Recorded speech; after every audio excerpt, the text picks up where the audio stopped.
Mika! Nasa labas na ang tsupapi mo! Kinikilig na sambit ni Alessa. Ibinaba ni Mika ang kanyang hawak na folder at takang tinignan ang kanyang kaibigan. Anong tsupapi? Future jowa, maliligaw, boy next door. Basta, gwapo ganun, sagot ni Alessa. Napaikot na lang ang mga mata ni Mika. Ano namang gagawin ko sa isang lalaki? Ang kailangan ko, personal assistant at hindi boylet. Ito naman, why don't you try it?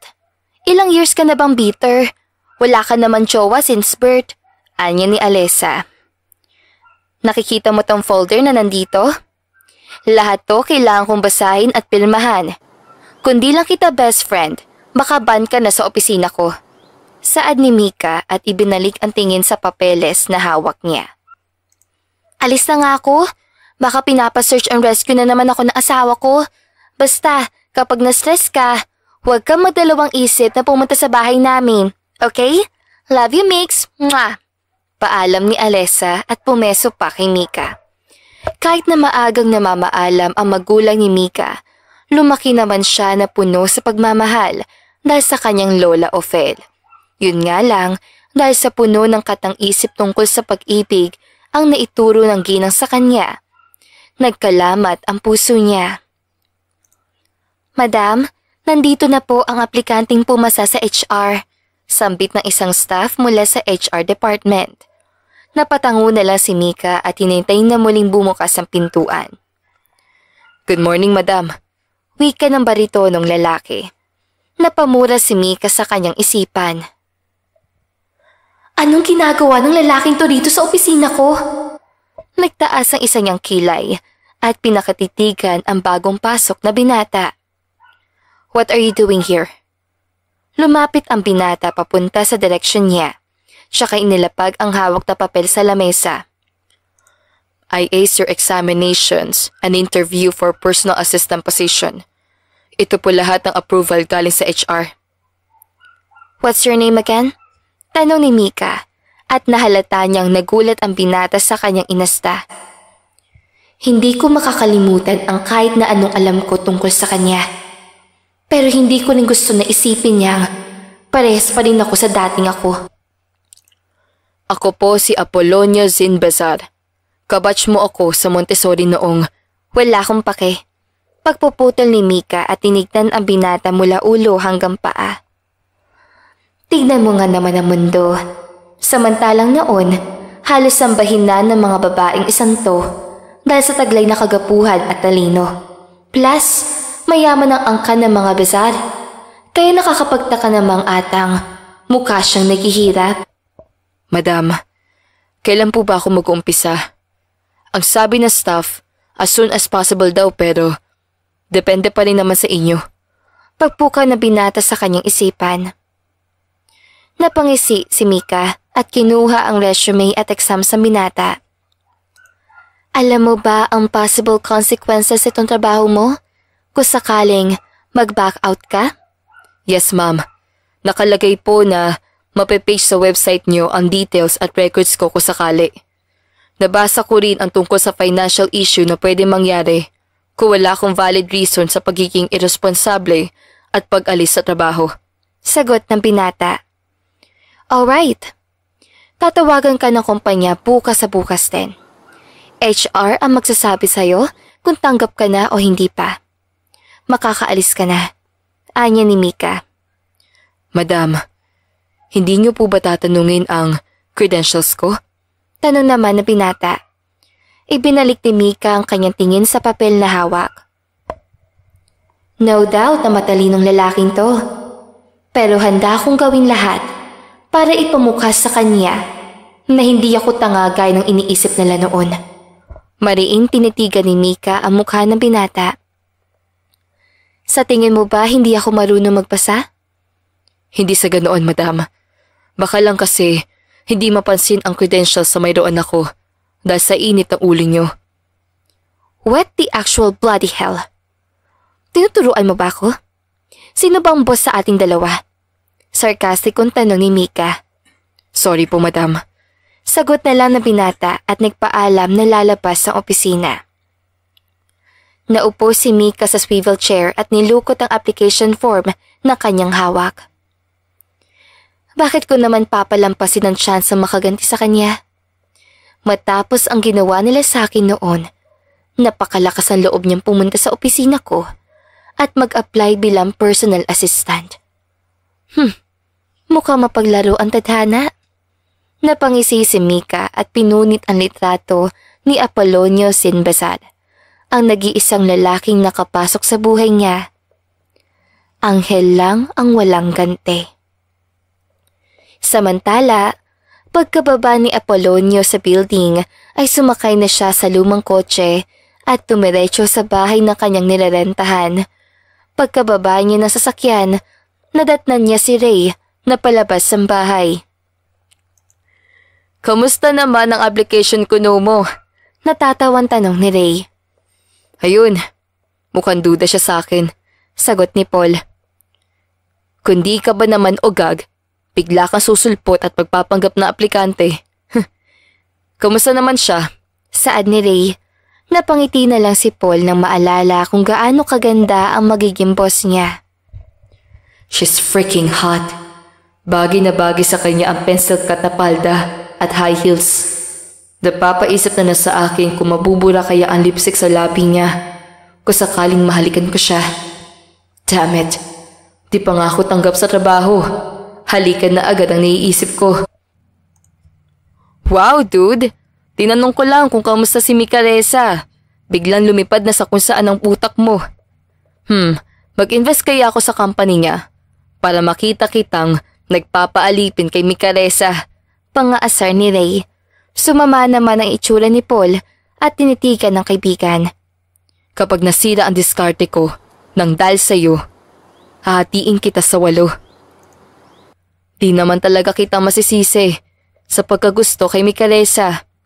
Pero dude, kung ako sa'yo, sana humingi ka na agad ng tawad sa kasalanang hindi mo naman ginawa. E di hindi mo na kailangan na magpanggap bilang PA niya sa West Station ni Ray. Naisip na ni Paul ang bagay na yon, ngunit malaking porsyento na hindi siya pakikinggan ni Mika at hindi na siya makalapit ang tuluyan dito. Wala ka bang kumpanya nga asikasuhin? Nakikitambay ka sa bahay ko. Putek ka. Nirarentahan mo lang naman to. Tsaka, ikaw nga may sariling negosyo. Dapat ay naasikaso. Pero, inumpisa mo pang humarot sa dating crush mo. Baka bro. Natatawang sambit ni Ray. Napailing na lang si Paul at pumasok na sa maliit na bahay. Sana may tsansa pang mapatawad niya ako bago niya malaman ang lahat. Tangi si Mika Reza Clemente lang ang nakapagpapagulo ng buong sistema ko. Si Mika Reza Clemente ang nag-iisang babae na nakapasok sa Millionaire Circle ng Pilipinas. Dahil yon sa ipinamana ng kanyang ama at ina, kaya naman buong sikap niyang itinataguyod ang kumpanya. Good morning, madam. Coffee po. Gulat na napatingin si Mika sa binatang bumati sa kanya. Nawala sa isip ko, napapasok na pala ang antipatikong ito. Tumiretso sa swivel chair ang dalaga at pinuksan ang kanyang monitor. Ikuha mo ko ng coffee. Gusto ko Americano latte sa Printy. Printy? Malayo yun dito ah. Mahinang wika ni Paul. May reklamo ka? Tanong ni Mika. Bigla namang napangiti si Paul at umiling. Wala madam. Basta para sa'yo. Walang reklamo. Sagot nito at tumabas ng opisina. Napairap na lang si Mika at tinitigan ang pintuang nilabasan ni Paul. Akalain mo nga naman, mauutusan ko ang isang besal. Samantalang noon, sunod-sunuran lang ako sa lahat ng ipagawa nila na babae niya. Nakakasuka. Minaneho ni Paul ang kanyang sasakyan papunta sa bahay at doon nag-order ng kape na sinasabi ng boss niya. Mukhang balak akong pahirapan ni Mika Reza ha. Halos 1 oras ang biyahe papunta sa coffee shop na yun. Napangiti siya at inisip kung anong kayang gawin ng kanyang amo. Kung noon ay baby ang tukso niya sa akin, Ngayon naman, Madam na ang tawag ko sa kanya. It's not a bad idea to call her Madam Baby. Halos 2 oras bago makabalik si Paul sa opisina. Nang makita ito ni Mika ay may bakas pa ng pawis ang noo. Madam, coffee niyo po. Inabot ni Paul ang kape, pero tinitigan lang yun ng dalaga. Bakit ang tagal mo? Ipamigay mo na lang yan sa staff. Inis na sabi ni Mika. Kahit ata ibilad ko sa arawan ang lalaking to, mangangamoy mamahaling perfume pa rin. Komento niya sa isipan nang maamoy ang pinata. Madam, ako na lang iinom. Napagod ako sa biyahe eh. Tura ng binata at walang sabing ininom ang kapeng binili nito. Dumiretso sa conference room si Mika upang maumpisahan ang meeting. Good morning. Present your reports for this quarter. Formal na wika ni Mika. Napansin ni Paul na totoo ang nasagip niyang balita tungkol kay Mika. Masyado nga itong istrikto at seryoso sa trabaho. Bigla tuloy napaisip sa kanya kung may social life pa ba ito. Mr. Bazar, nainotes mo ba ang lahat ng details? Yes, Madam. May recorded audio din sa akin. Okay lang po ba na Paul na lang ay tawag mo sa akin, Madam? Anya ni Paul. Tamad na tinignan ni Mika ang binata. Wala sa work etiquette ko ang makipagkaibigan sa trabaho. Masungit na sambit nito at iniabot ang susi. Pupunta tayo sa susunod na meeting. Siguro naman marunong ka mag-drive. Napangiti si Paul at kinuha ang susi sa kanyang amo. Tahimik lang sila sa buong biyahe hanggang sa makababa sila ng sasakyan. It pleases me to finally meet you, Micaresa. Nakangiting bati ng isang lalaki na naka-suit and tie. Na makipagkamay si Mika ay hinagkan pa ng lalaking kamay niya. It's nice to meet you too, Nathan Valdez. Drop the formalities. Tawagin mo na lang akong Nate. Sambit na binata. Binawi naman ni Mika ang kanyang kamay dito. Okay, Nate. Let's have our lunch first bago natin pag-usapan ang meeting. Naupo ang dalawa sa magarang table setup. Kaya naman tumabi si Paul kay Mika na ikinagulat naman ni Nate. Who the hell is he? Baka sa tinig ni Nate na hindi nito gusto ang pagtabi ni Paul kay Mika. Personal assistant ko. Huwag mo siyang isipin, Nate. Let's enjoy our lunch. Nakangiting sagot ng dalaga. Parang gusto namang mapiko ni Paul sa kanyang nakikita.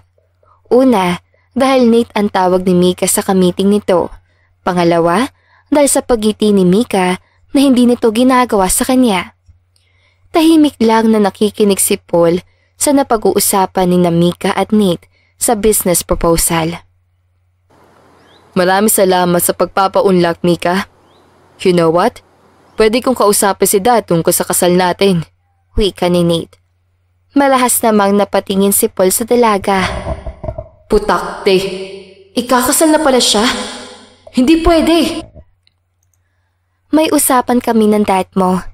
Settled ang kasal once na nag-30 na ako at wala tayong mga karelasyon.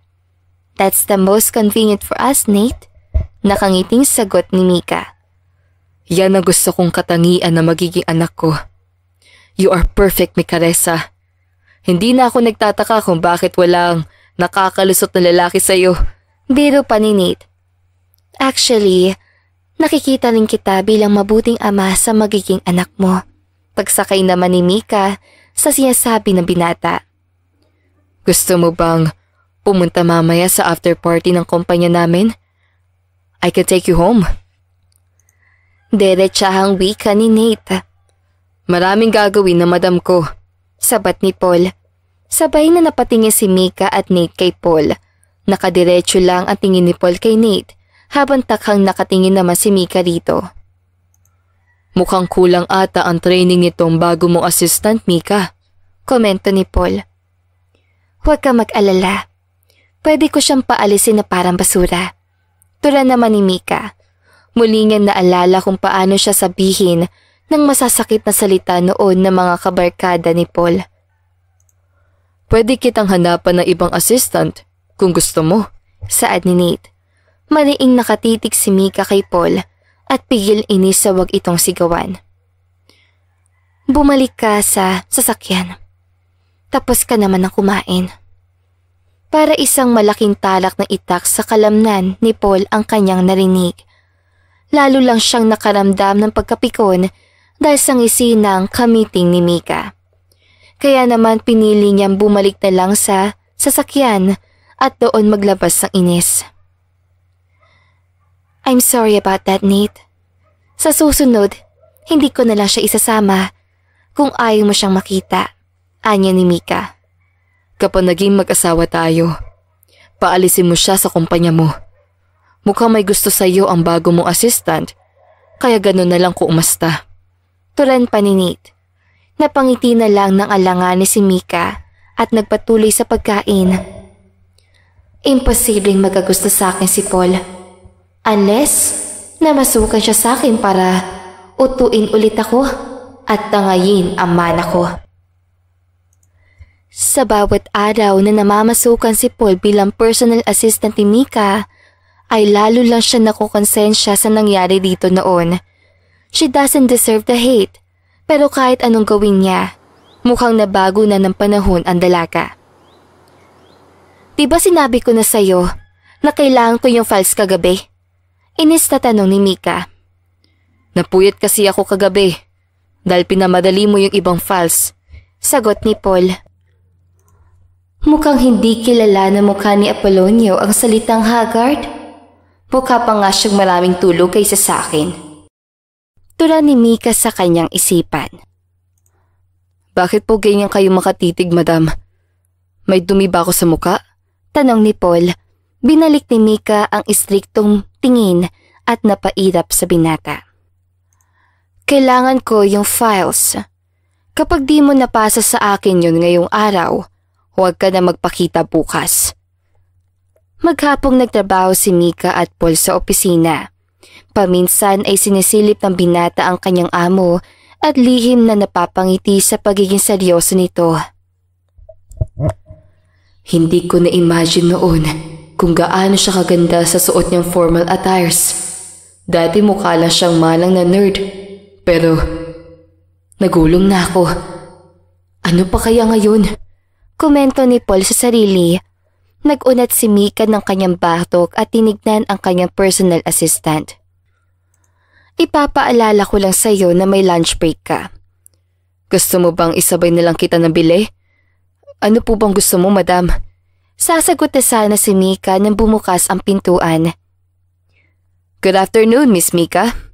Nakangiting bati ni Nate. Bigla pa itong napalingon kay Paul na may masamang tingin.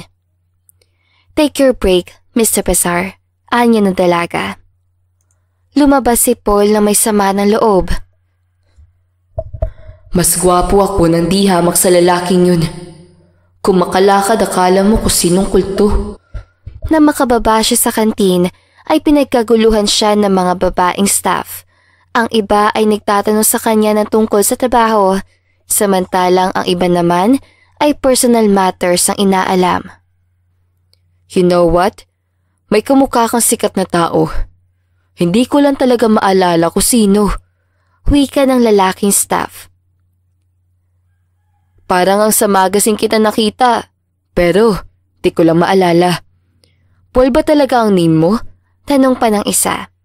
Napangisi na lang si Paul sa tanong nito. Baka naman napagkamalan niyo lang talaga akong model. Lumapit ang isang babaeng staff kay Paul at humawak sa braso niya. Naramdaman pa ng binata kung paano idinikit ng babae ang dibdib nito sa kanyang braso.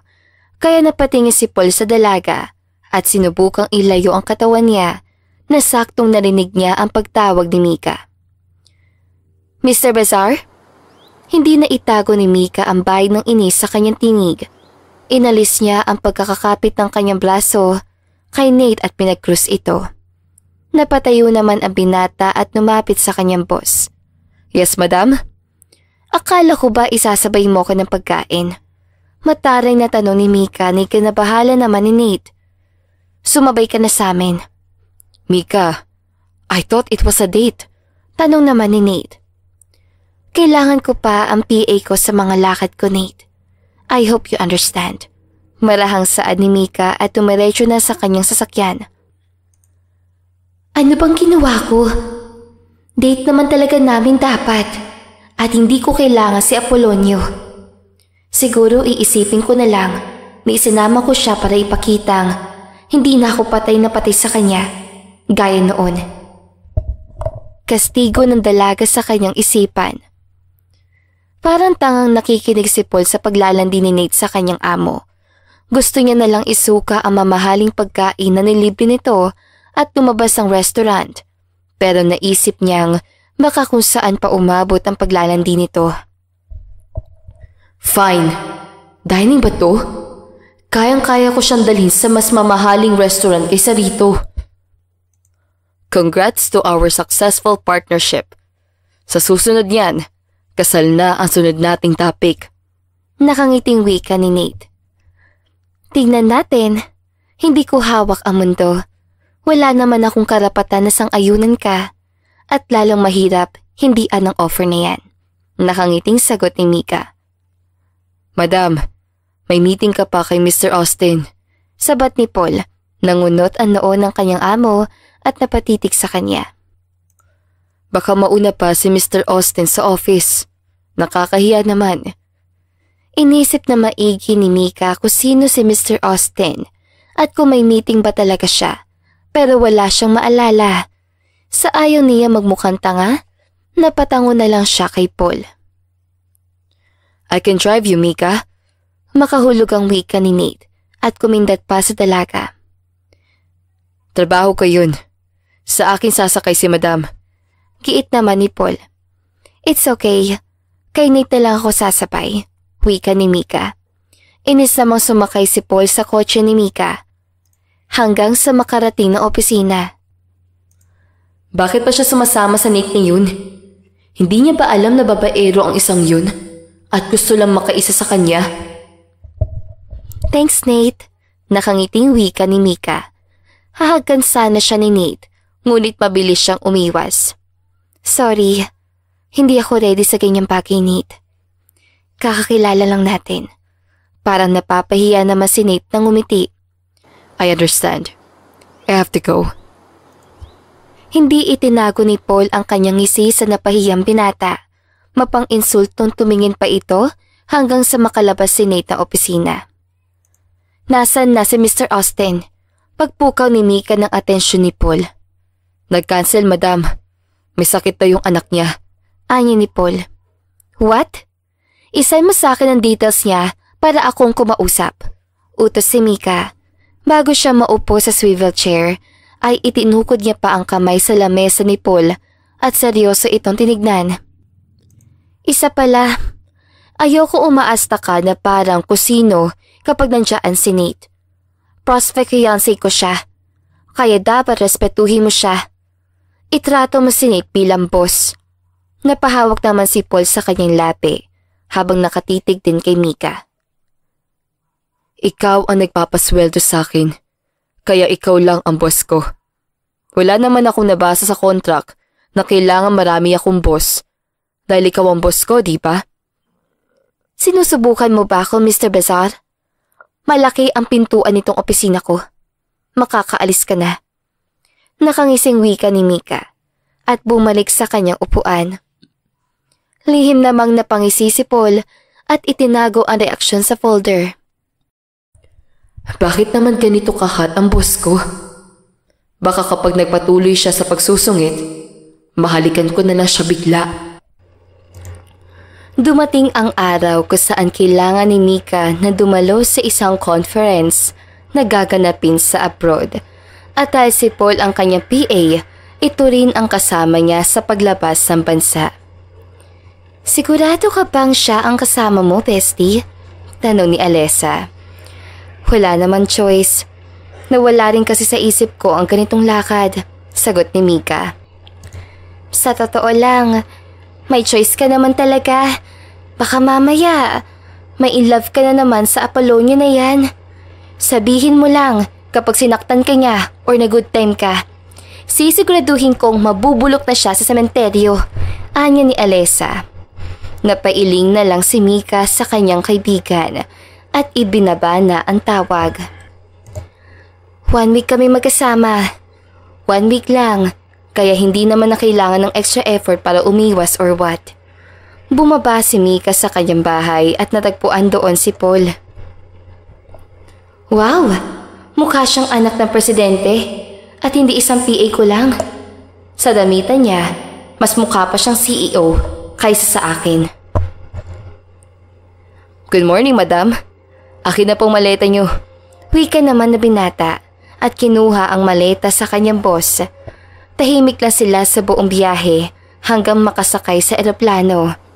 Sa tagal ng kanilang biyahe, hindi na namalayan ni Mika na nakatulog siya. Napansin naman ni Paul na nilalamig ito kaya hinubad niya ang kanyang jacket at ipinatong sa katawan ng dalaga. Sir, do you mind having your meal now? Tanong ng flight stewardess. Nilingon naman ni Paul si Mika at nakitang tulog pa rin ito. Can you serve it later? Wait, Paul? As in, Apolonio Sinbasar? Gulat na tanong na stewardess. Taka namang napatitig si Paul sa babae. Magkakilala ba tayo? Hindi, pero same school tayo noon. Oh my gosh! Si Mika Reza Clemente ba yung kasama mo? Please tell her I am a fan. Isasulat ko sa tissue ang letter for her. Bahal kasi sa duty namin ang mag-fangirl. I can't believe this! Sunod-sunod na lintay niya ng dalaga at umalis sa harap ni Paul. Napangiti na lang ang binata nang malamang may tagahanga pala talaga si Mika. I get it. Hindi alam ni Mika na marami nakaka-appreciate sa kanya noon pa man. Nabulag lang siya dahil sa inggit na ibinato sa kanya ng ibang tao. Kung kaya ko lang talagang baguhin ang nagawa ko noon. What? Inaantok na usal ni Mika. Nagising siya, nakatitig sa kanya si Paul. Wala, madam. Ang ganda ng view sa bintana. Sagot na lang ni Paul. Muling bumalik ang flight stewardess at iniabot kay Paul ang tissue. Ipinasa naman ito kay Mika na ipinagtakha ng dalaga. Ikaw ang naging inspiration ko noong freshman tayo sa kolehiyo. Isa ka sa patunay na hindi kailangan ng isang babae ang damit o alahas para magmukhang maganda. You showed us to be a human. Sana masaya ka sa patitinatahak mo, Mika Reza. Mahinang basa ni Mika sa sulat at ibinalik ang tingin kay Paul. Pinili niyang hindi magsalita at inisip ang nakalagay sa sulat. Matiwasay silang nakarating sa hotel sa kanilang tutuluyan. Yun nga lang, may kaunting aberya pagdating sa kanilang tutulugan. Look, I have to book another room for my assistant. Naiinis sa tura ni Mika sa receptionist. Ma'am, the policy was sent to your email and we cannot do another about it. Sagot naman na foreigner na receptionist. Napasapo na lang si Mika ng kanyang noo at binalingan ng tingin si Paul. Nabasa mo ang email pero wala kang ginawa. Ha? Nakita ko kasi nabasa mo na kaya akala ko okay na lahat. Anya ng binata. Ikaw ang assistant ko. Kailangan mo ko i-remind sa lahat ng bagay na posible kong makalimutan. Napipikong wika ni Mika. Paano na ngayon yan? Wala nang available na rooms at malayo ang kasunod na hotel. Mas magiging hassle kung ililipat ka. Hindi sinadya ni Paul na ganito ang maging sitwasyon dahil sa pagkakaalam niya, nabasa na talaga ni Mika ang tungkol sa hotel accommodations. Kaya walang nagawa ang dalawa kundi magsama sa isang room. Ikaw sa couch. Itawag mo na lang sa ibaba kung may kailangan ka. Anya ni Mika. Pero madam, 2 na lang ang kama sa loob ng kwarto. Bakit sa couch pa ako? Para sa seguridad ko. Yun sana ang gustong isagot ni Mika, pero tinaasan niya na lang ang kilay ang binata. Dahil ako ang boss mo, at ako ang masusunod. Madam, hindi naman ako humihilik, kaya hindi kita may istorbo. Walang heater dito sa labas. Baka magkasakit pa ako. Paliwanag ni Paul Mariing napapikit si Mika dahil tama ang PA niya. Kaya napabuntong hininga na lang siya at inis na ipinasok ang maleta. Habang nasa banyo ang dalaga ay hindi maiwasan ni Paul ang mapangiti. Tignan mo nga naman, tadhana na ang tumutulong sa akin para magkalapit ulit kami. Kinaumagahan na unang nagising si Mika at tapos sa binata ang bumungad sa mata niya kaya bigla siyang napatili. Bakit? Anong nangyari? Okay ka lang? Sunod-sunod na tanong ni Paul at nilapita si Mika para yakapin. Bigla na lang natuod ang dalaga at alanganing napalunok nang makitang nakaboxer lang si Paul. Buong lakas siyang itinulak si Paul at nagpatayo sa higaan. Pwisit ka? Bakit ka nakahubad? Inis sa tanong ng dalaga. Ramdam niya ang pag-init ng kanyang pisngi habang sinusubukang labanan ang tukso na wag tignan ang katawan ng binata. Sorry madam. Hindi kasi ako nakakatulog na may damit. Magkukumot na lang ako sa susunod. Nakangising wika ni Paul. Pero baka gusto mong magbanyo muna. Hindi nagsalita si Mika at tinignan lang ng masama ang kanyang PA. Na makapasok siya sa banyo, doon niya lang napagtantong wala siyang suot na bra o kahit nipple tape man lang. Literal na bad morning atake ko ngayong araw. Pwisit talaga! Asik niya sa isipan. Matapos ang engkwentro sa umagahan, hindi na nagsalita si Mika sa binata.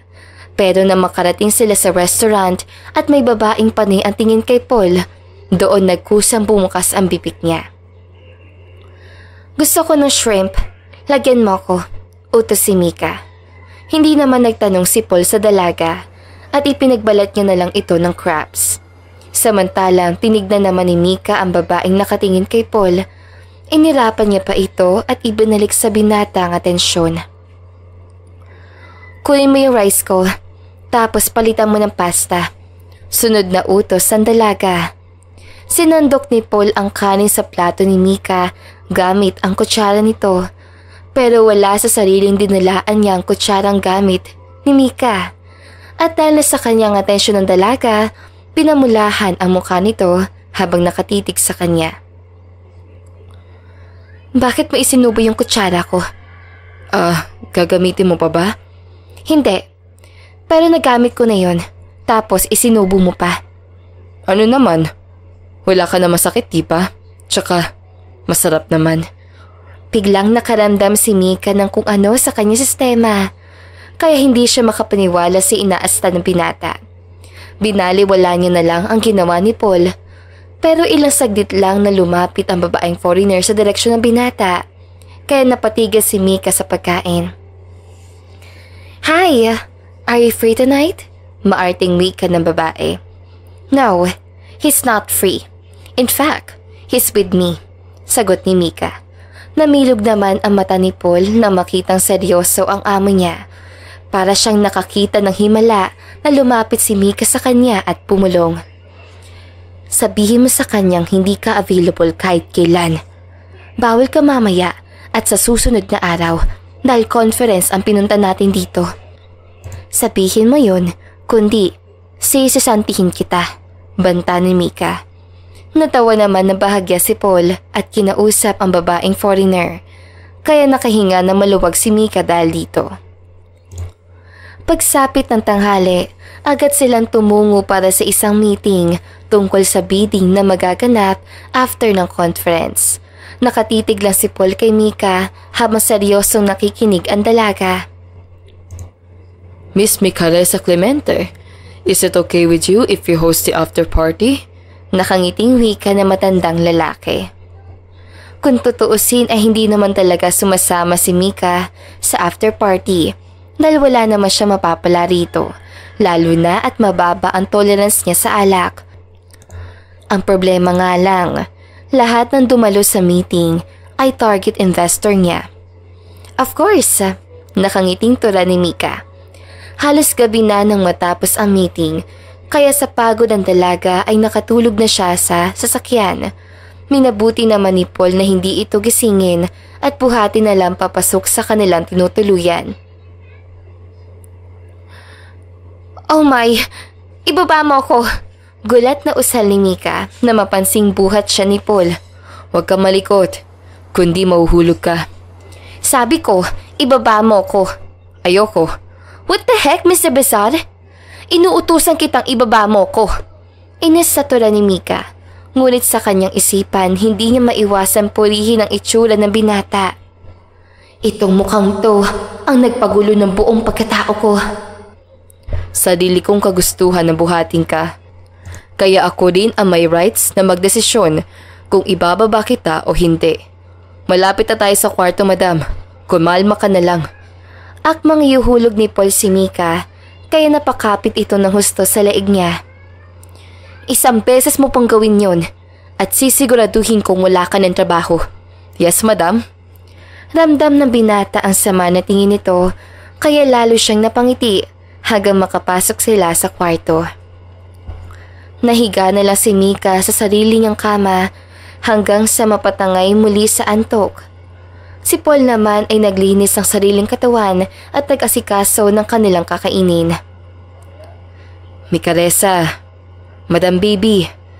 Dahan-dahang inugoy ni Paul ang braso ng dalaga upang magising ito.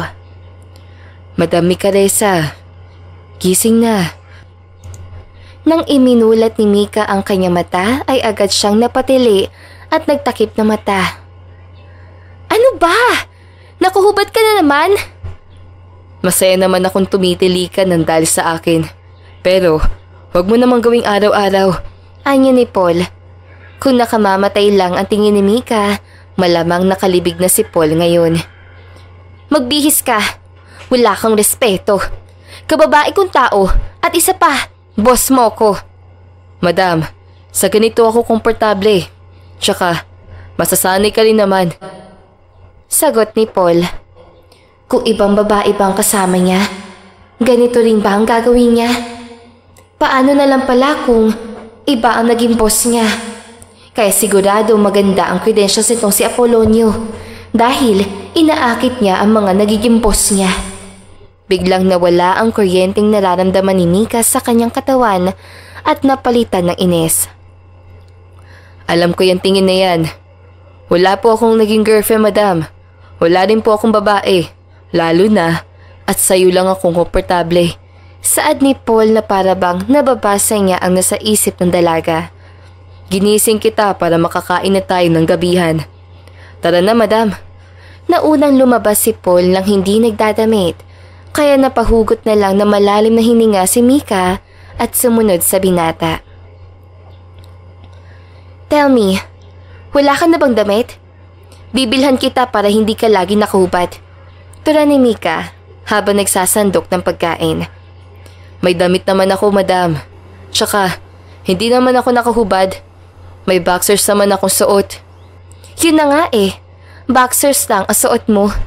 Hindi ka ba nahihiya sa akin? O wala ka lang respeto sa akin, Mr. Besar? Tinatamad kasi ako magdamit, madam. Tsaka, tayo-tayo lang naman. Kung ayaw mo ko makitang ganito, edi, damitan mo ko. Mapanghamon na wika ni Paul. Tumayo si Mika sa kanyang upuan at kumuha ng damit ni Paul. Lumapit siya sa binata at isinuot dito ang damit. Sinadya niya pang paglandasin ang kamay sa mainit na katawan ni Paul. Napangisi na lang siya sa kanyang isipan nang mapansin ang sunod-sunod na paglunok nito. Sana inabot mo na lang sa akin. Saad ni Paul. Diba sabi mo damitan kita? Sana pala sinabi ko na lang na halikan mo ko. E di sana ginawa mo din. Bulong ni Paul na nakaabot sa pandinig ng dalaga. Ano? Gulat na usal ni Mika. Wala. Sabi ko, kainin mo yung hotdog ko. Masarap yan. Mapang-asar na tula ni Paul. Doon lang napansin ni Mika na siya lang ang may hotdog sa plato. Kaya nang ibinalik niya ang tingin sa binata, ay nakangisi ito sa kanya. Tikman mo na yung hotdog ko, madam. Tikman mo na yung hotdog ko, madam. Dagdag pa ng malokong personal assistant ng dalaga. Di nagtagal ay natapos ang dalawang sunod sa meeting.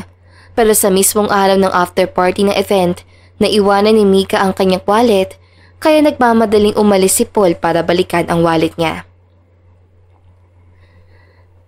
Miss Micaresa Clemente? Pagtawag ng isang babae sa kanya. I just saw your fiancé upstairs. Takhang napatingin naman si Mika sa babae.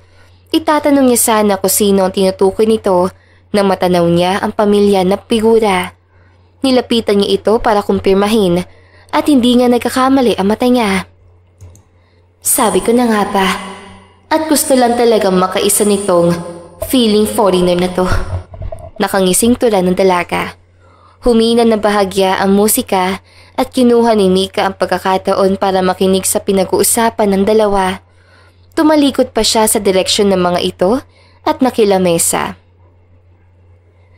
I thought you dated the CEO of Clemente Empire. Malanding tanong na babae at isinubsob ang mukha sa binata. Nasilip pa ni Mika kung paano pinisil ng binata ang dibdib ng babae. She's boring as heck.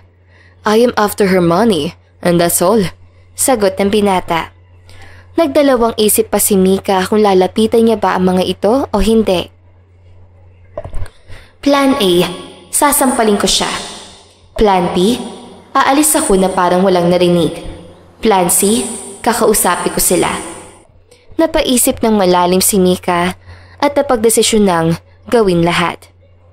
Habang magkalapat ang labi ng dalawa, ay nilapitan ito ni Mika. Naupo pa siya sa katabing silya ng mga ito. How was the kiss, Nate? Nakangising tanong ni Mika. Namutla bigla ang mukha na binata at bahagyang itinulak ang babaeng kahalikan nito. Oh no, naka-istorbo ba ako? Pinapanood ko lang naman kayo. Magpapaliwanag ako, Mika.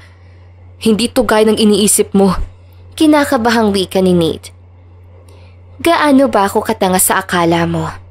And it's Miss Clemente for you, tula ni Mika. Sinubukan pang hawakan ni Nate ang kamay niya, kaya malakas niya itong sinampal. Hindi ako gaya ng iniisip mo, Nate. Prospect fiancé lang kita at walang namamagita sa ating dalawa.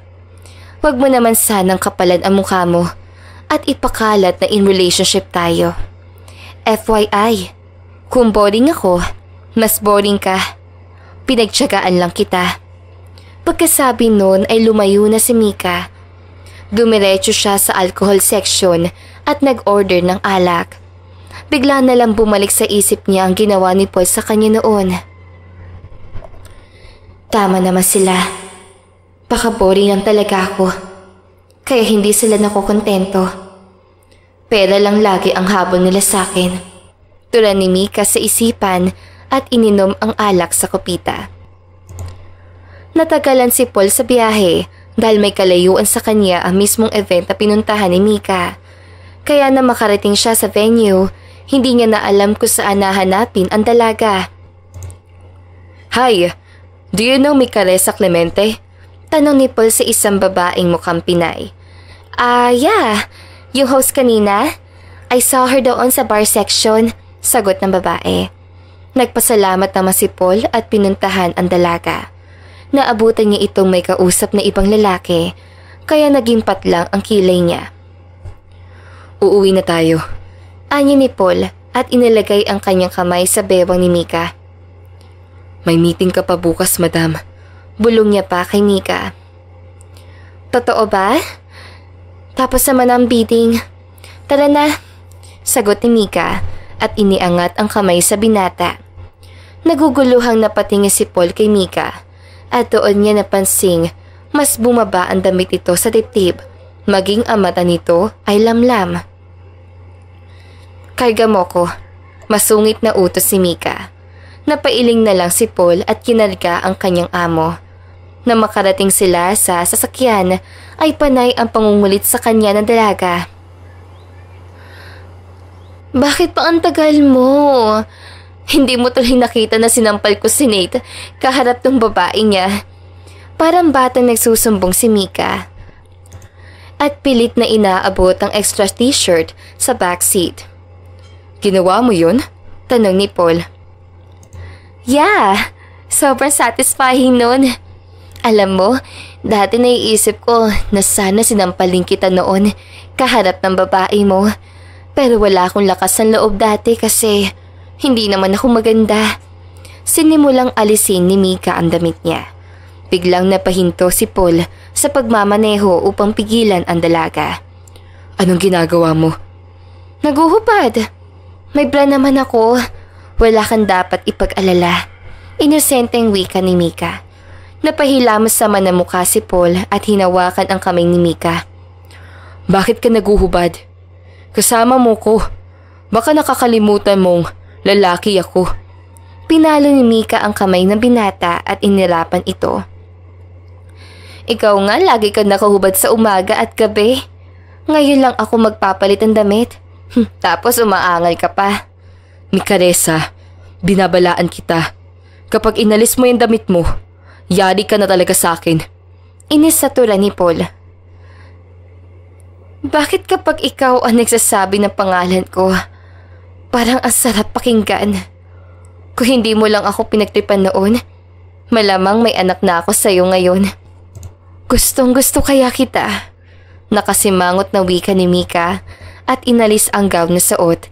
Rinig niya pa ang pagmumura ni Paul bago niya masuot ang t-shirt.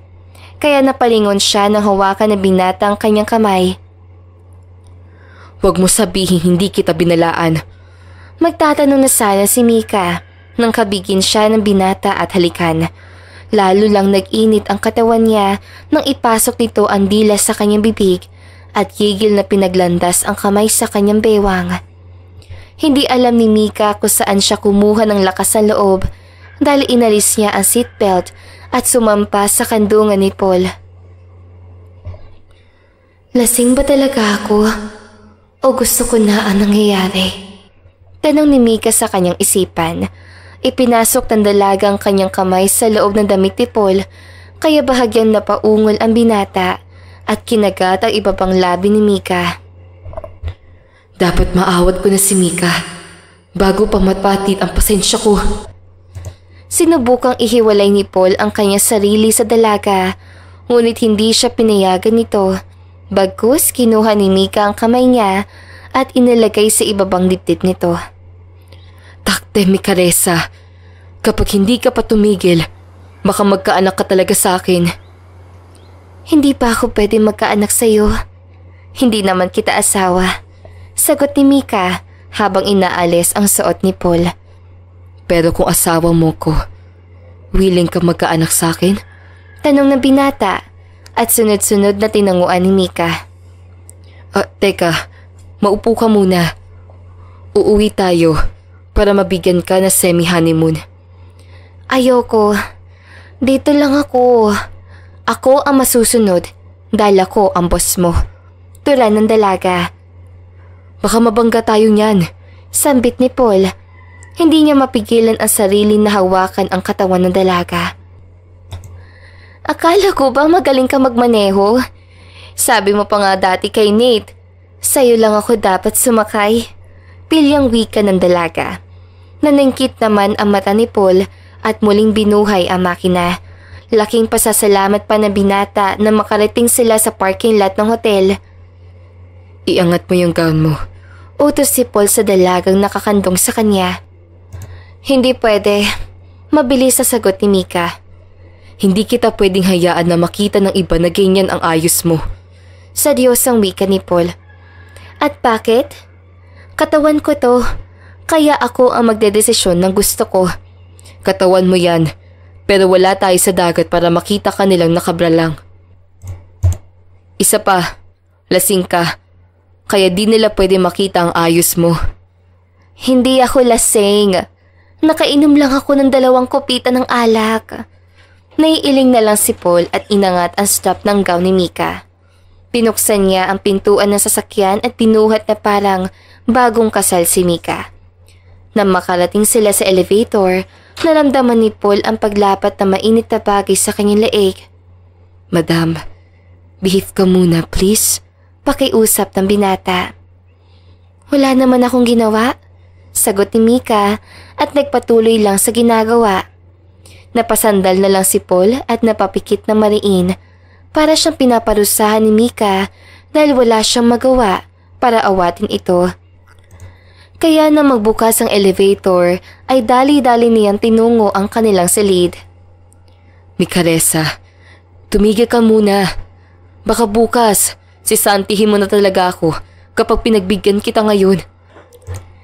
Anya ng binata at inilapag si Mika sa kama nito.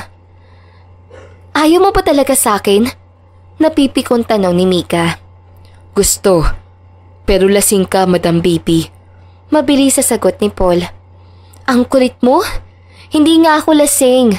Kung hindi ka lasing, maliligo ka at matutulog. Hindi mo lang talaga ako gusto. Kaya siguro dati hinahayaan mo kong mabuli dahil napapahiya ka. Kaya siguro hindi mo tinatanggap yung bigay ko noon para magmukha lang akong tanga. Aminado naman ako eh. Masyado akong tanga pagdating sa'yo. Tignan mo ngayon, ako pa rin ang gumagawa ng paraan para makalapit sa'yo. Padabog na pumasok sa banyo si Mika at doon umiyak na umiyak. Inis na sinuklay naman ni Paul ang kanyang buhok at hinintay makalabas ang dalaga para makapagpaliwanag dito. Pero nang hindi pa lumabas si Mika ay kinatok niya na ang pintuan ng banyo. Micaresa, kapag hindi ka pa nagsalita, bubuksan ko na talaga to. Banta ni Paul at pinihit na ang doorknob pero lumabas din si Mika ng banyo. Kumuha si Mika ng kanyang damit kasabay ng pagpasok naman ni Paul sa banyo. Nakatulog siya sa sobrang sama ng kanyang loob. Lasing lang talaga ako, kaya ako nararamdaman to. Paglabas si Paul sa CR, nadatnan niyang tulog ang pasaway na dalaga kaya tumabi siya rito. Naalipungata si Mika na makaramdam siya ng pagsimsim sa kanyang leeg. Bahagya pa siyang napaungol nang may kamay na bahagyang nagmamasahe sa hita niya. Kamay? Leeg? Anak ng... Gulat na napadilat si Mika na mapagtanto niya ang kanyang nararamdaman. Ngunit na makita niya ang binatang nakapatong sa katawan niya ay bigla na lang siyang nakaramdam na excitement. Good afternoon, Madam Baby. Nakangising wika ni Paul at ibinaba ang muka papunta sa tiyan ni Mika at doon naman sumimsim ng halik. Hindi agad rumehistro sa utak ni Mika ang ginagawa ni Paul kaya hindi siya nakapagsalita. Nagugutom ka na ba? Mapang-akit na tanong ng binata. Naupo si Mika at tigalgal na napatingin kay Paul. Anong ginagawa mo? Request mo yung kagabi. Sinusulit ko lang. Hindi ba masakit ang ibaba mo? Ilang ulit ka rin nangungulit na magkaanak na tayo. Nakangiting wika ni Paul. Doon na bumagsak ang panga ni Mika at inalala ang katangahan niya kagabi pero wala siyang naalala kundi masama ang loob niya bago matulog.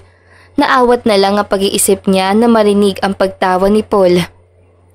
Tignan mo, para ka nagkulay labanos dahil sa narinig mo. Walang nangyari sa atin kagabi. Ginawa ko lang yung kanina para makita kung lasing ka lang ba talaga o gusto mo talaga. Wika ni Paul. Tinignan ni Mika ang ayos niya. Tanging bra at maikling shorts lang ang suot niya habang boxers lang ang kay Paul. Alam mo bang pwede kitang kasuhan sa ginagawa mo?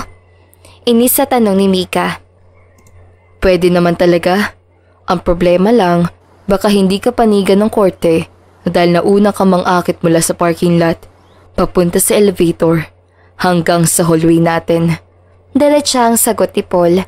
Naalala lahat ni Mika ang ginawa niya kagabi dahil hindi siya gaano lasing noong nangyari iyon kaya bigla na lang nag-init ang magkabila niyang pisngi nang hindi siya pinagbigyan ng binata.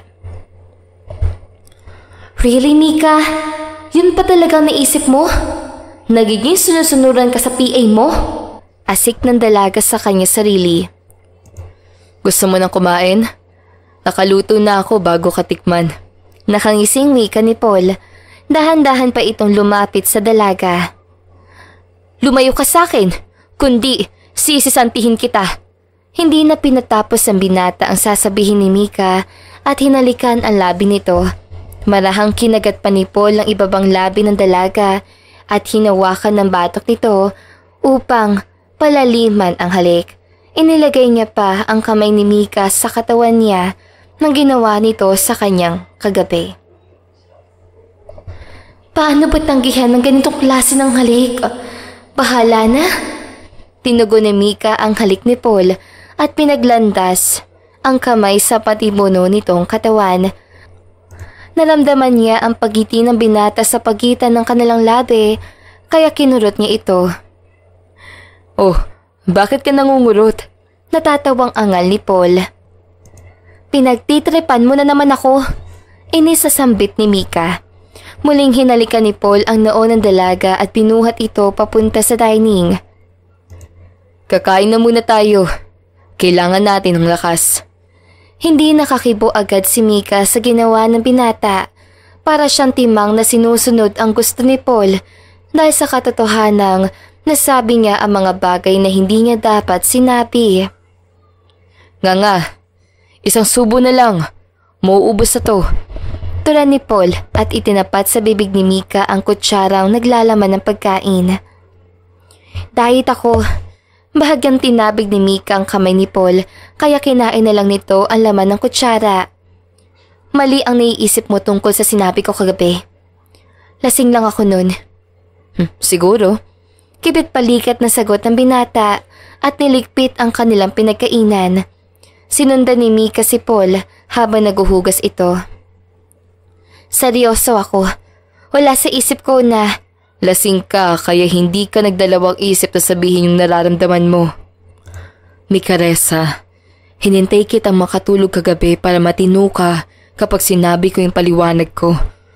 Inilagay ni Paul ang hinugasan niya sa tauban bago hinarap ang dalaga. Noon, kaya hindi ko tinatanggap ang regalo mo dahil gusto kong ako ang magbibigay sa iyo ng regalo. Wala akong dahilan para hindi ka magustuhan dati. Ang problema lang, hindi mo nakikita na sa tuwing lumalapit ka sa akin ay lalo ka lang nagiging tampulan ng tukso. Wala sa intensyon ko ang lapitan ka. Isa pa, hindi ko kabarkada yung mga taong nanloko sa'yo noon. Nagulat na lang ako na sabihin sa akin ni Ray na pinahiya ka sa mismong labas ng school. Diba totoo naman? Pinapunta mo ko sa acquaintance party para pahiyain. Kundi ka pa naman talentado, pinaasa mo kung ikaw ang date ko. Tapos malalaman ko lang na may iba kang kasama. Mali ang intindi mo. Totoong pinapunta kita para maging date ko at gawing opisyal na ako ang maliligaw sa iyo at hindi ikaw. Pero hindi totoo na may iba akong date. Kapatid ni Ray ang babaeng kasama ko. Sumabay siya sa akin dahil iniwan siya ng kuya niya. Kaya nagulat na lang ako nang madatnan kitang sira-sira ang gown. Wala na eh. Tapos na. Hinayaan mo saktan lang nila ako. Hinawakan ni Paul ang kamay ni Mika at pinantayan ang tingin nito. Mika, ginawa ko ang lahat para lang hindi ka masaktan. Hindi ko gusto noon na tampulan ka ng tukso. Kaya kahit na ganoon ang nangyari noon, ipinasalamat ko na lang na umalis ka sa paaralan na yon. Look at you now. Ang laki na pinagbago mo. Hindi ko na nga alam kung gusto mo pa rin ako pero sumugal ako para lang makasama ka. Ngayon alam ko na kung paano pahalaga ng sarili ko. Hindi ko na kailangan ang tulong ng kahit na sino para patunayan sa ibang tao ang halaga ko. Sapat na rin sa akin kung ano ang katayuan ko sa buhay. Pwede bang iwan mo na ako? Ayoko na makisama sa'yo. Nakayukuntura ng dalaga. Sigurado ka ba? Mika, aalis ako sa buhay mo kung sigurado ka talaga. Tanong pa ni Paul. Sigurado pa ako. Makakakilala pa kaya ako ng lalaki gihigit sa nararamdaman ko para sa kanya? Tanong ni Mika sa kanyang isipan. Bibigyan kita ng panahon para piliin kung ano talaga ang gusto mo. Tandaan mong mahal pa rin kita at ikaw lang ang babaeng gusto ko. Tura ni Paul at niyakap ang dalaga. Nakabalik na sina Mika at Paul sa Pilipinas. Hindi man umalis si Paul bilang personal assistant ng dalaga, ngunit literal na no feelings attached ang ganap nila. Bestie! Masayang bati ni Alessa at patakpong yumakap sa kaibigan. Kumusta? Lalo kang gumaganda ha? Sino siya? Napatingin si Mika sa kanyang PA at ibinalik ang tingin kay Alessa. Napansin niya kung paano purihin ng mata ni Alessa ang itsura ni Paul kaya tumikim siya. May asawa ka na. Bawal ang maharot dito. Sita ni Mika. Mr. Bazar, pwede mong i-ready ang lunch natin? Yes, madam. Sagot ni Paul. Napatili naman si Alessa na marinig ang boses ng binata. Taray mo naman, ate girl. Makalaglag pati ang tsupapi mo. Hulaan ko, siya yung guy na nanakit sa'yo at pinagplanuhan mong gantihan pero bigla na lang lumambot ang puso mo para sa kanya. Tama? Bakit ba nagpunta ka pa rito? Wala ka bang anak at kumpanyang inaasikaso? Naiiritang tanong ni Mika. Meron naman, pero may best friend akong engot na sinasayang ang tsansa sa pag-ibig. Kung ako sa'yo, bestie, sunggapan mo na si Pogi. Mukha naman siyang inlababo sa'yo eh. Anya ni Alessa at tumataas baba pa ang kilay. Napairap na lang si Mika sa kakulitan ng best friend niya. Hindi naman nagtagal at umalis din si Alessa dahil sinundo ito na mister, kaya pinuntahan niya si Paul sa kantin. Nadatnan niya ang binata na nakikipagtawanan sa isang staff, kaya biglang nag-init ang ulo niya. Madam, iaakit ko na lang ang pagkain. Wika ni Paul na mapansing nakatayo siya at nakatitig sa kanya. Wala na akong gana. Isaksak mo sa ngalangala mo yung pagkain. Inis na nagmarcha si Mika pero mabilis siyang nahawakan ni Paul sa braso. Bitawan mo ko, kundi hinalikan ni Paul ang kanyang amo sa harap ng napakaraming staff, kaya biglang nanahimik ang paligid. Hindi nakapalag si Mika sa ginawa ni Paul, lalo na nang hapitin nito ang bebong niya upang idiin ang sarili. Selosa. Nakangising tura ni Paul nang mahiwalay sa lapi ng dalaga. Bigla na lang nagpalakpakan ang mga staffs at doon lang napagtanto ni Mika na hindi lang sila ang tao. Sira ulo ka. Bakit mo ko hinalikan? Bakit di mo ko tinulak? Miss mo ko, madam? Pangaasar pa ni Paul at tumingin sa paligid. Hi everyone! Ako si Apolonio Zinbasal, ang boyfriend ng boss nyo. Parang tangang nakauwang ang labi ni Mika habang nakatitig kay Paul. Napahawak na lang siya sa noo at pumasok sa elevator para makabalik sa opisina. Mabilis naman siyang sinundan ni Paul na may nakakalokong ngisi. Ikinakahiya mo ba ako? Tanong ng binata. Hindi kita kinakahiya, pero nakakahiya yung ginawa mo. Paano na lang kung hindi na ako respetuhin ng mga tao dahil sa paghalik mo? Inis na tanong ni Mika.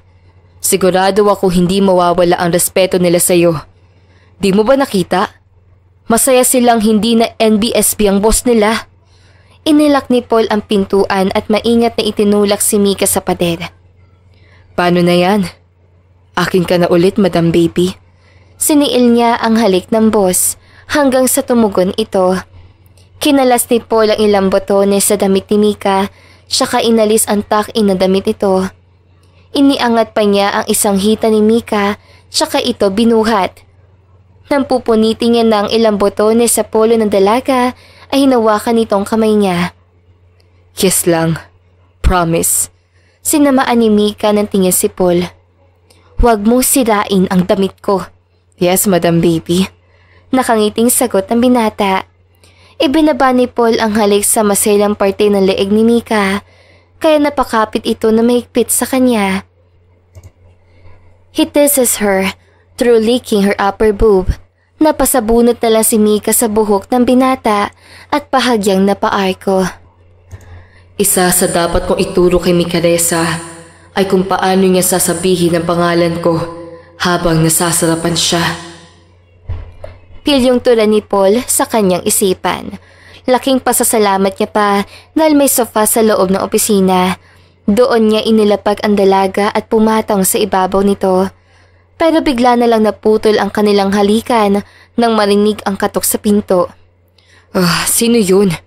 Inis sa tanong ni Paul. Nagtaas naman ng isang kilay ni Mika. Ikaw dapat ang nakakaalam dahil personal assistant kita. Bakas ang pagkabitis sa mukha ni Paul dahil magkasalubong ang kilay nito. Hindi naman mapigilan ni Mika ang matawa habang binubuhat siya ng binata papuntang CR. Pinuksan ni Paul ang pintuan at bumungad ang best friend ng kanyang boss. Mukhang may nagaganap bago kami dumating Nasaan ang bestie ko? Nasa CR siya, no? Natatawan tanong ni Alessa. Naiiling na lang ang asawa nito at tila humihingi na pasensya kay Paul. Naging opisyal ang relasyon ni Mika at Paul. Marami ang nagbigay ng komento sa relasyon nila, lalo na ang ilang investors ni Mika. Nagsipag-alisan ang 3 kasosyo ng dalaga, kaya bahagyan na alarma si Paul at gumawa ng paraan para mabilis ang ilang stocks na binitiwan ng dating kasosyo. Baby, ayos ba kung ako na ang pipili ng venue sa next gathering? Malambing na tanong ni Paul. Napatango na lang si Mika dahil nakatuon ang atensyon nito sa monitor. Hindi ba natin pwedeng ipagpabukas to? Hating gabi na, Madam Baby. Muling wika ng binata, pero hindi sumasagot ang dalaga. I love you, Micaresa. Walang sagot na narinig si Paul, kaya nilapitan niya ang dalaga at hinalikan ang leeg nito. Doon lang napukaw ang atensyon ni Mika at hinarap ang binata. May ginagawa pa ako. Hindi mo ikakahirap kung sakaling papasinin mo ko. Sagot ng binata at hinalikan ang labi ni Mika. Nagpalit ng pwesto si Paul at Mika. Pinaupo ng binata sa kandungan niya si Mika. Gusto ko na umuwi. Nakangiting tula ni Mika. May tatapusin ka pa, diba? Tapusin mo na. Pero dito ka sa kandungan ko magtatrabaho. Natatawang sagot ni Paul at ipinaharap si Mika sa lamesa. Sinimulang pasahin muli ni Mika ang ilang natitirang pahina ng dokumento. Matyagang naghihintay naman si Paul sa dalaga at pinamasahe ang likod nito. Nang mapansin ni Paul na tapos na sa pagbabasa si Mika, kinalas niya ang strap ng bra nito at malayang binasahe ang malulusog na dibdib ng dalaga. Damn it, Apolonio! Nangihinang usal ni Mika at isinandal ang katawan sa binata. You're so hot, baby. Sensual na bulong ni Paul sa tenga ni Mika at pinagbutihan ang ginagawa. Sa loob ng ilang buwang relasyon ni Paul at Mika, ngayon lang nagpaalam ang binata na absent muna sa trabaho. Ang pinagtataka ni Mika ay hindi sinabi ni Paul kung bakit ito magli-leave. Pero sa ayaw niya maging mahigpit, pinayagan niya si Paul. Mahirap yan.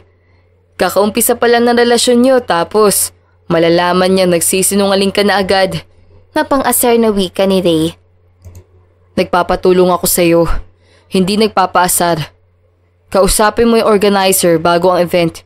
Kailangan ko nang pumasok sa kumpanya ni Mika. Anya ni Paul. Bilib din talaga ako sa lolo mo, no? Nakayanan niya pa rin patakbuhin ang kumpanya niya habang lumalandi ang apo niya. Natatawang komento ni Ray. Ganyan ka. Palibhasa hindi exciting ang relasyon mo. Nakangising sambit ni Paul. Matapos na asikasuhin ni Paul ang lahat, ipinagdasal niya na lang na wag na magalit sa kanya si Mika. Kaya na makabalik siya sa kumpanya, saktong wala ang kanyang nobya, kaya naman balak niya itong sorpresahin. Pero mukha siya ang sorpresa. Mika, ikakasal na tayo. Inis sa sambit ni Nate sa likuran ng dalaga. Sabay na natigila si Mika at Nate na makita si Paul na may hawak na bulaklak. Agad na nilapitan ni Mika ang kanyang nobyo at humawak sa braso nito. Hindi ka ba nakakaintindi nang may nobyo na ako? Inis sa wika ni Mika. Alin? Itong kutong lupa mong personal alalay? Bakit? Akala mo hindi kalat na paglalandian nyo sa building na to? Mika, gumising ka nga. Hindi ka mapapakain na isang trabahador lang. Mapang-insultong wika ni Nate. Hindi nakapagpigil si Paul at sinapak ang binata. Mabilis namang inawat ni Mika ang kanyang nobyo at ibinaling ang tingin kay Nate. Umalis ka na. Walang tayo at wala tayong dapat pag-usapan pa. Pinalnawi ka ni Mika. Ginugulo ka ba ng tarantadong yun habang wala ako? Naiinis sa tanong ni Paul. Imbes na salita ang sagot ni Mika, ay hinalikan niya sa labi ang binata. Nang maramdaman niyang kung saan na umaabot ang kamay ni Paul, ay kumalas na siya sa labi nito. Hindi niya ako ginugulo. Makulit lang talaga ang isang yun. Kumalma naman na si Paul at isinara ang pintuan, tsaka ito nilak. Nilapitan niya si Mika at niyakap ito na mahigpit. I love you, Micaresa. Sa mga sumunod na araw, mas lalong napapamahal si Mika sa binata. Ngunit hindi niya magawang sabihin dito ang pagmamahal niya dahil alam niyang may tinatago pa sa kanya si Paul. Baby, stop na! Baka hindi tayo makaabot niya sa event. Natatawang saan ni Mika. Napalabi naman si Paul at humiwalay ang dalaga. Inaakit mo ko palagi, Micaresa. Huwag na lang tayo pumunta sa event. Makibalita na lang tayo kay Alessa. Lalong natawa si Mika sa sinabi ng kanyang nobyo. Hindi kita inaakit. Normal ko to. Tsaka, nandito na tayo sa parking ng venue. Bakit pa tayo aalis? Walang nagawa si Paul kundi sundin ang dalaga. Pumasok sila sa loob ng venue at lahat halos ng atensyon ay nasa kanila. Miss Clemente, you look so good. Nakangiting pati ng ginang. Kayo din po, Mrs. Horizon. Nakipagbeso pa si Mika at nakipag-usap dito. Siya ba ang nakapagpatibok ng pihikan mong puso? Tanong ng ginang at nilingon si Paul. Iho, huwag mo sasaktan ng batang ito dahil kahit magkarelasyon kayo ay paniguradong maraming maghahabol kay Micaresa. Wala po akong balak na saktan ang nobya ko.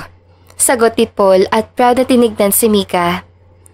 Ilang sandali pa nang lumapit ang ilang kalalakihan sa direksyon ni Mika. Kasama na doon ang dating ang prospect fiancé na may mapang-insultong ngisi. Hindi mo ba alam na millionaire circle ito, Mika? Bakit ka naman nagsama ng palaboy? Natatawan tanong ni Nate, maging ang kasama nitong mga lalaki ay natawa rin. Nate, tigilan mo to. Ayoko ng gulo. Pabulong na banta ni Mika sa binata. Sino nang gugulo? Walang nanggugulo rito, Mika. It's just, hindi bagay ang problemong nobyo sa event na ito. Huwag kang papadala sa mainit na halik niyan. Pera lang ang habol sa ino nobyo mo. Natatawang wika pa ni Nate. Nathan Valdez? Di ba ikaw yung dating fiancé ni Micaresa, tama? Anya ni Mrs. Horizon. Buong pagmamayabang naman ngumiti si Nate sa ginang. Ako nga, madam. The problem is, hindi marunong makontento ito si Miss Clemente. Kaya humanap na lang ng kusinong pampainit ang gabi niya. Sasapakin na sana ni Paul ang mukha ni Nate na sampalin ito na malakas ni Mrs. Horizon. Sino ka para pagsabihan mo ng ganyan ng anak ng kaibigan ko? No wonder kaya ipinagpalit ni Micaresa sa mas gwapo, mas mayaman at mas matinong lalaki. Dahil ganyang kagaspang ang ugali mo. Inis sa sambit ng ginang. Patalak na tumawa si Nate dahil sa sinabi ni Mrs. Horizon. Mayaman? Naubos niya na ba ang pera ni Mika kaya siya yumaman? Anong kaguluhan ito? Wika ng tanyag na bilyonaryo. Lahat sila ay natigilan na makita ang matanda. Maging si Mika ay naguluhan nang makitang kasama ng matanda ang best friend ni Paul na si Ray. Mukhang hindi ko gusto ang tabas ng dila mo, iho. Anong pangalan ng kumpanya mo? At ipapasara ng apo ko. Seryosong sambit ng matanda. Bigla na lang namutla ang mukha ni Nate at napangisi na lang si Paul, habang si Ray naman ay naiiling na lang. Welcome back, Lolo. Sambit ni Paul at yumakap sa kanyang lolo Sidro. Muntikan ko nang hindi makilala ang apo mo, Don Sidro. Wika naman ni Mrs. Horizon. Lo, this is Micaresa Clemente. my future wife. Pagpapakilala ni Paul sa dalaga. Nagmano naman si Mika sa matanda at niyakap siya nito. Good evening po. Kay ganda naman pala ng batang ito. Kaya pala mabaliw-baliw ang apo ko. Maging alalay mo lang. Natatawang komento na matanda. Hindi nagtagal at pinalabas si Nate ng gwardya at inakyat naman ni Paul si Mika sa rooftop para magpaliwanag dito. Tell me everything. Seryosong utos si Mika. Napahawak naman si Paul sa kanyang batok at nahihiyang tumingin sa dalaga. Huwag ka naman ganyan, Madam Baby. Kinakabahan lang ako lalo eh. Hindi ako nakikipagbiruan, Apolonio. Ito na. Magpapaliwanag na. Hinawakan ni Paul ang kamay ni Mika na para bang kumukuha siya ng lakas ng loob. I plan to tell you everything. Sinubukan kong kumuha ng timing nung nasa office tayo. Pero masyado kang maganda, kaya nababahag ako. Yung HR department nyo, kakilala ko yun, kaya nakapasok ako bilang PA mo. Noong una gusto ko lang talagang humingi ng tawad sa iyo dahil alam kong wala na akong tsansa. Pero nung nalasing ka sa States, bigla ako nabuhayan ng loob, kaya naisip kong maligaw sa iyo. Hindi ka naman nanligaw. Hinalikan mo na lang ako bigla at sinabing girlfriend mo ko. Kaya wala na akong choice, sambit ni Mika. Hindi ka rin naman tumanggi sa halik ko, di ba? Kaya feeling ko, oo na ang sagot mo. Tsaka, pinapayagan mo naman akong halikan ka. Kaya nilubos ko na. Dagdag pa ng binata. Promise, wala akong intensyon na saktan ka at pagsinungaling sa'yo. Bala ko sabihin sa'yo ang tungkol sa akin, pero biglang sumulpot ang Nate na yon. Bakit hindi kita kilala? Bilyonaryo ka pero hindi kita kilala. Takang tanong na dalaga. Paano mo naman ako makikilala kung sa trabaho lang atensyon mo? Sigurado akong kahit si Lolo hindi mo kilala. Maging mga tito at tita ko, di mo rin kilala. Tsaka kung magbabanggit ako na isang pangalan at sasabihin ko bilyonaryo ang taong yun, malamang hindi mo rin kilala. Linta niya na binata. Nang hindi magsalita si Mika ay niyakap na ito ni Paul. Baby, sorry na. Promise, wala na akong ililihim sa'yo. Last na talaga to. Iniabot ni Mika ang maliit na kahon. Kaya takang binuksan ni Paul ang kahon at nakitang singsing alaman nito. What the bloody hell? Napangiti si Mika sa reaksyon ng kanyang nobyo. Alam ko ang tungkol sa'yo. May duda na ako mahirap ka noong nasa States pa lang tayo. Dahil halos lahat ng nakakasalamuha ko noong after party ay kilala ka.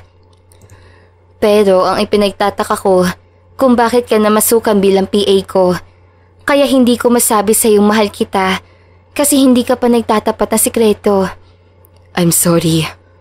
Mahal na mahal kita, Micaresa. Usal ni Paul. Regalo ko yung singsing sa'yo. Kapag sinuot mo yan, ibig sabihin, mapapangasawa na kita. Tura ng dalaga, pero bigla siyang kinabahan na mapailing si Paul sa kanya. Hindi mo ba gusto ang singsing? Ginagawa mo na naman ang kagaya dati. Kinukuha mo ang role ko eh. Natatawang saad ni Paul at naglabas din ng maliit na kahon. Matagal ko na tong dala. Tiyempo na lang ang kulang. Napahawak si Mika sa kanyang bibig at gulat na lumuhod sa harap niya ang binata. What the actual heck? Ikaw ang babaeng punong-puno ng talento at kapasidad sa buhay. Ang nag-iisang babaeng minahal ko mula noong kolehiyo.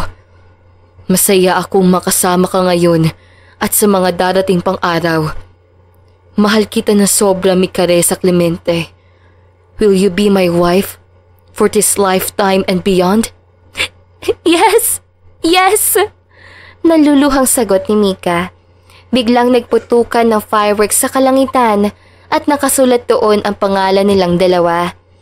Isinuot naman ni Paul ang singsing sa dalaga at hinalikan ang labi nito. Kinuha rin ni Mika ang singsing na regalo kay Paul at isinuot din ito. I love you beyond eternity, Madam Baby ko. Nakangiting sambit ni Paul. I love you too, my Apollonio Sinbasar. Hindi gaya ng pera, walang sukat ang totoong pagmamahal. Kaya sa buhay ni Paul at Mika, natutunan nilang ibigay ang sapat na tiwala, tiyaga at katotohanan sa isa't isa.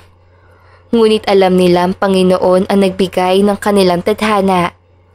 Kaya Diyos din ang sentro ng pag-iibigan nila. At dito na nga po nagtatapos ang magandang istoryang ito. Don't forget to like, share, and subscribe. Hanggang sa muli, paalam!